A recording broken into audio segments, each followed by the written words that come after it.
જય શ્રી કૃષ્ણ મિત્રો, નિત્ય સત્સંગમાં આપ સૌનું સ્વાગત છે। આજે આપણે સાંભળીશું દેવ દિવાળીના પર્વની કથા તથા મહાત્મય। જો આ વિડીયો તમને પસંદ પડે તો લાઈક અને શેર કરી ચેનલને સબસ્ક્રાઇબ જરૂરથી કરજો। દેવ દિવાળી તહેવારોનો રાજા છે। હિન્દુ ધર્મની માન્યતા પ્રમાણે કાળી ચૌદશના દિવસે શ્રી કૃષ્ણ ભગવાને નરકાસુર નામના રાક્ષસનો વધ કરીને પ્રજાને તેના ત્રાસમાંથી છોડાવી। તેથી તેમની સ્મૃતિમાં દીપમાળાઓ પ્રગટાવીને દિવાળીનો તહેવાર ઉજવાય છે। આ ઉપરાંત ભગવાન રામ માતા સીતા સાથે 14 વર્ષનો વનવાસ પૂરો કરીને અયોધ્યા પરત ફર્યા હતા। ત્યારે પણ લોકોએ ઘેર ઘેર દીવા પ્રગટાવીને દિવાળીનો તહેવાર ઉજવ્યો હતો। આ ઉપરાંત ભગવાન મહાવીર દિવાળીના દિવસે જ નિર્વાણ પામ્યા હતા। તેથી જૈન ધર્મીઓ માટે પણ દિવાળીનો તહેવાર ખૂબ જ આધ્યાત્મિક મહત્વ ધરાવે છે। ભારતભરના તમામ ધર્મોના લોકો આ તહેવાર ભારે ઉત્સાહથી અને ઉલ્લાસથી ઉજવે છે। કારતક સુદ પૂનમના રોજ ઉજવવામાં આવતી દેવ દિવાળીના સંદર્ભમાં અનેક પૌરાણિક કથાઓ સંકળાયેલી છે।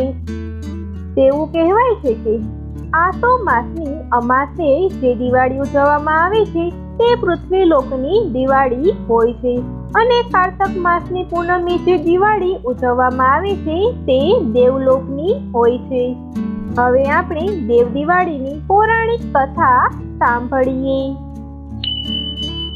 ત્રિપુર નામનો મહાદૈત્ય પ્રયાગ ક્ષેત્રમાં તપ કરતો હતો। તેને ઉગ્ર તપસ્યા કરી તેના તપના તેજ અને પ્રભાવથી ત્રિભુવન પણ બળવા માંડ્યા।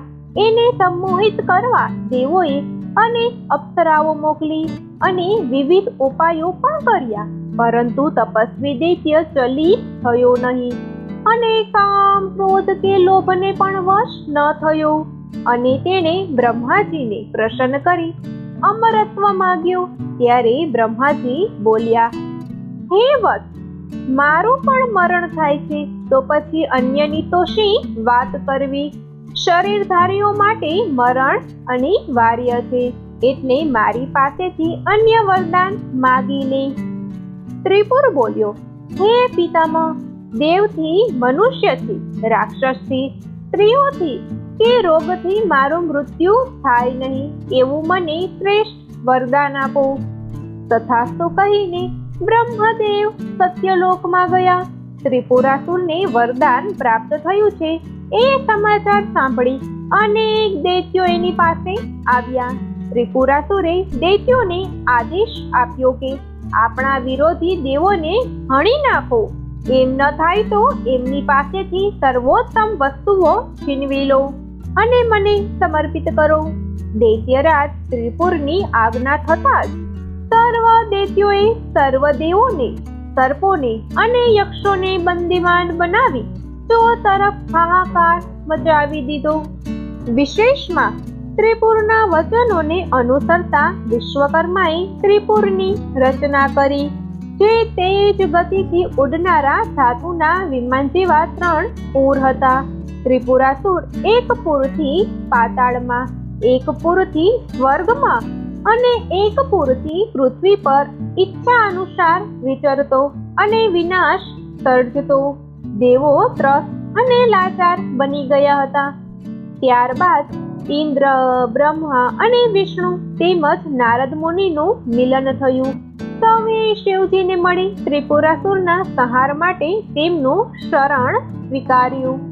દેવર્ષિ નારદજીની માયાથી પ્રેરિત ત્રિપુરાસુરે કૈલાસ પર આક્રમણ કર્યું। 3 દિવસ સુધી સર્વ એકત્રિત દેવો સાથે ત્રિપુરાસુરે મહાયુદ્ધ કર્યું અને કાર્તિક માસની શુક્લ પક્ષની પૂર્ણિમાને દિવસે ભગવાન શિવજીએ એક જ બાણથી ત્રિપુરાસુરને મારી નાખ્યો। એટલે સર્વે દેવો પ્રસન્ન થયા। હર્ષોલ્લાસથી તેઓએ સદાશિવને પ્રસન્ન કરવા દીપ સમર્પિત કર્યા અને દિવાળી જેવો ઉત્સવ પણ ઉજવ્યો।